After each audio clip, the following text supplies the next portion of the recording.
আসসালামু আলাইকুম বন্ধুরা, আমাদের কাছে নগদ থেকে একটা ফোন আসছিল। আমাদের ডুয়েল সিপি ছিল, আমরা লাইভ একদম স্টুডেন্টদের সামনে এই কাজটা রানিং করলাম। এটা আমাদের এক স্টুডেন্টের কাছে দিয়েছিলাম, সে প্রায় অর্ধেক কাজ করছে, নিজে খুলছে এবং এটা পরিষ্কার করছে নাকি। এখন ওই স্টুডেন্ট যে কোনো ফ্যামিলির সমস্যার কারণে বাড়ি গেছে কয়েকদিনের জন্য, আমি এটা রেখে দিছি। যদি কাস্টমার চাপ দেয় তাহলে আমি নিজে করে দেবো। এরকম অহরহ কাজ আমরা কিন্তু লাইভ করি দোকানে, এই জন্য বলি আমরা লাইভ দোকানে থাকেন, রানিং দোকানে আপনার কাজ শেখেন। এই ডুয়েল সিপিইউ, কোন সিপিইউ আপনারা রিভলভিং করবেন, কোন সিপিইউ রিভলভিং করবেন না, কোনটার র্যাম ভালো, সিপিইউ লাগে বোঝা যাবে কিনা। ইভেন এটা রিডিং সহ আমরা দিছি না, যে রিডিং দিয়ে আপনি বুঝবেন ভালো আছে কিনা, এই সিচুয়েশনে বুঝবেন ভালো আছে কিনা, র্যাম চেঞ্জ করলে কাজ হবে কিনা, মানে র্যাম খারাপ না ভালো এটা না বুঝে আমি রিভলভিং করে ফেললাম। পরে আমি দেখলাম যে ফোনটা অন হচ্ছে না। কোন র্যাম, কোন ধরনের সিপিইউ বা কোন ধরনের সেট রিভলভিং করলে অল্প কিছুদিন চলবে, এটাও আমরা কিন্তু আপনাকে নাম্বারিং করে লিখে দিছি।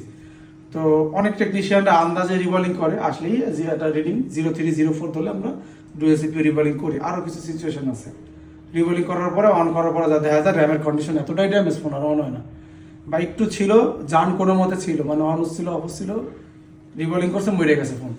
তো এই যে 1.5-2 ঘন্টা প্লাস মাইনাস যে আপনি একভাবে কাজ করবেন, আপনি যদি না জানেন যে এই ফোনটা রিভলভিং করলে কাজ হবে কিনা, র্যামটা ভালো আছে কিনা, এবং লাগানোর আগে প্রসেস কি, লাগানোর পরে প্রসেস কি, এই সব ডিটেলসগুলো আমি স্টুডেন্টের সামনে দিই। এবং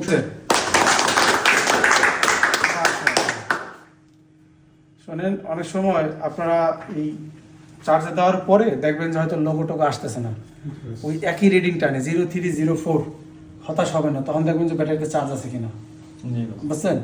আমি অনেক টেকনিশিয়ানরা দেখছি যে ডুয়েল সিপিইউ রিভলভিং করা লাগে না অনেকের, কথা কি বুঝছেন। পোকো X3 রিভলভিং করা লাগে না, ওই আগে রিভলভিং করে ফেলছে, বিষয়টা কি বলছেন।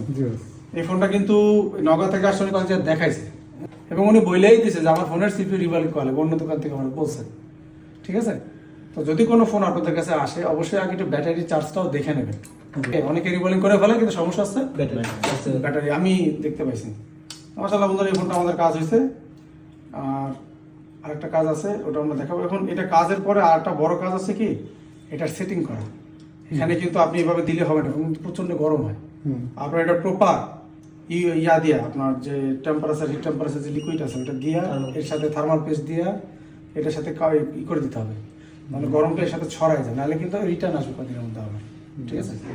ওকে বন্ধুরা, আপনারা যদি এভাবে লাইভ কাজ শিখতে চান, দেখতে চান, অবশ্যই সোশ্যাল বাংলা আসতে পারেন। আমাদের নেক্সট ব্যাচ শুরু হবে ঈদের পরে 1 তারিখে।